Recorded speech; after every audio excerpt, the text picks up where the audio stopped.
Members of Venezuela's opposition-led National Assembly declared on Sunday that the government was engaged in an ongoing coup d'état. In an emergency session, lawmakers said there had been a rupture of the constitutional order. They also threatened to put President Nicolas Maduro on trial.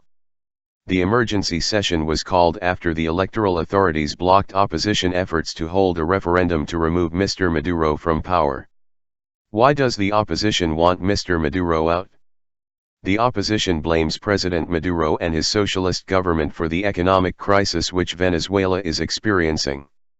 The International Monetary Fund has predicted that inflation will rise to 1,660% next year. The South American nation is already suffering from chronic shortages of many goods, including food and basic toiletries. Public hospitals have reported running out of medicine and being barely able to function. The opposition is calling for new elections as well as Mr. Maduro's removal. Under Venezuela's constitution, a recall referendum can be held once a president has served half of his term in office and the requisite steps are met. So far, the opposition has completed step 1 of the process. The opposition was scheduled to start stage 2 of the process on October 26.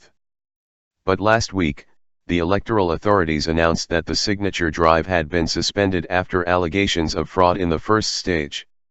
The announcement was met with outrage by the opposition, which has long accused the National Electoral Council of doing the government's bidding and causing delays at every possible turn.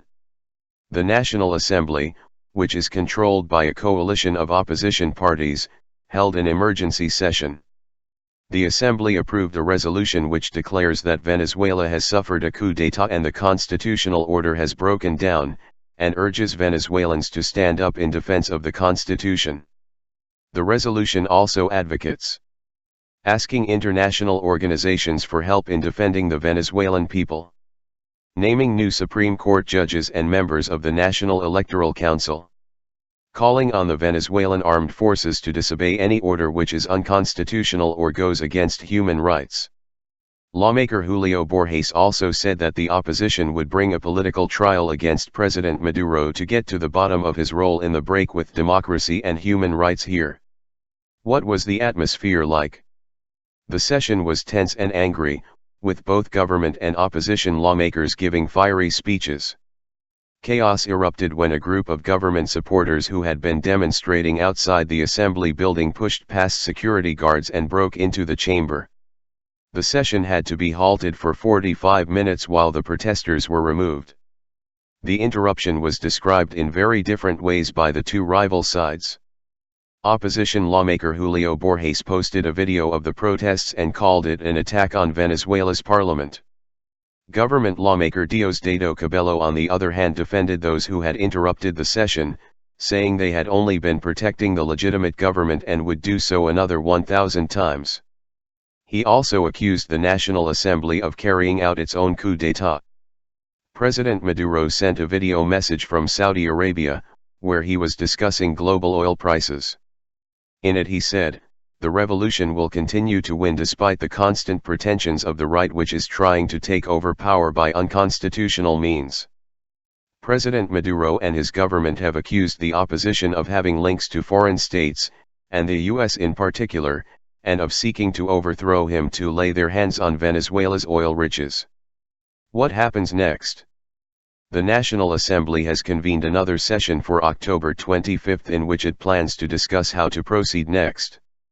Analysts say the resolutions passed on Sunday are largely symbolic and unlikely to have much effect as the government and the Supreme Court have so far scuppered any attempts by the opposition to push through bills which President Maduro opposes.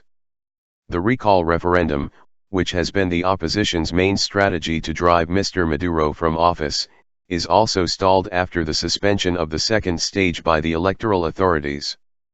The opposition will likely look abroad for help in laying pressure on the government, in particular to the Regional Body Organization of American States, OAS. OAS head Luis Almagro has previously threatened to invoke the Inter-American Democratic Charter, which could lead to sanctions being imposed on Venezuela. The opposition has also called for nationwide protests for Wednesday.